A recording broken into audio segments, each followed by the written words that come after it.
আবু হুরায়রা রাদিয়াল্লাহু তাআলা আনহু হতে বর্ণিত, তিনি বলেন, আমি শুনেছি আল্লাহর রাসূল সাল্লাল্লাহু আলাইহি ওয়াসাল্লাম বলেছেন যে, কিয়ামতের দিন অন্যান্য লোকদের পূর্বে যে ব্যক্তির প্রথম বিচার করা হবে সে হচ্ছে একজন শহীদ।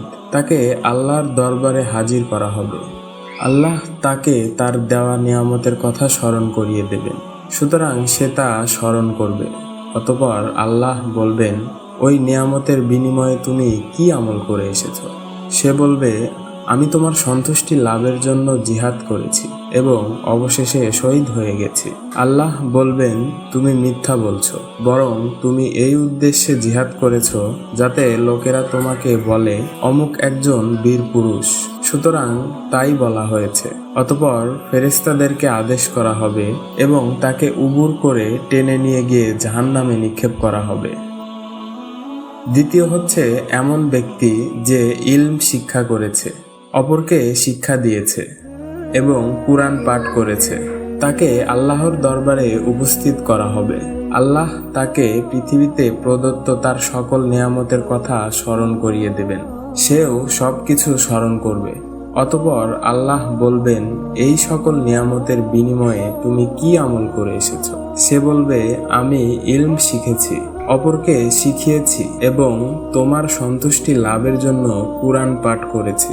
আল্লাহ বলবেন, মিথ্যা বলছো তুমি, বরং তুমি এই উদ্দেশ্যে ইলম শিখেছ যাতে লোকেরা তোমাকে আলেম বলে এবং এই উদ্দেশ্যে কুরআন পড়েছ যাতে লোকেরা তোমাকে কারি বলে, আর দুনিয়াতে তা বলা হয়েছে। অতঃপর ফেরেশতাদেরকে নির্দেশ দেওয়া হবে এবং তাকে উবুর করে টেনে নিয়ে গিয়ে জাহান্নামে নিক্ষেপ করা হবে। তৃতীয় হচ্ছে সেই ব্যক্তি যার রুজিকে আল্লাহ প্রশস্ত করেছিলেন এবং সকল প্রকার ধনদৌলত যাকে প্রদান করেছিলেন, তাকে আল্লাহর দরবারে হাজির করা হবে। আল্লাহ তাকে তার দেওয়া সমস্ত নিয়ামতের কথা স্মরণ করিয়ে দেবেন। সেও সবকিছু স্মরণ করবে।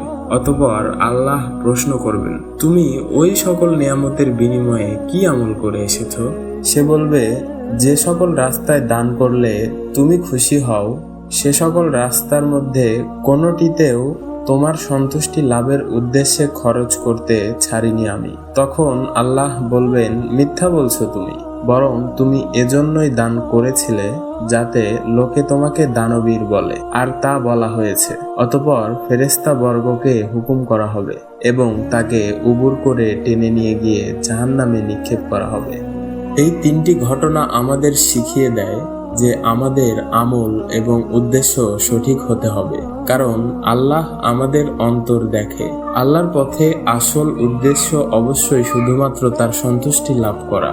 তাই আমাদের আমলকে খালিস রাখতে হবে এবং আল্লাহর জন্য সঠিক উদ্দেশ্য রাখতে হবে।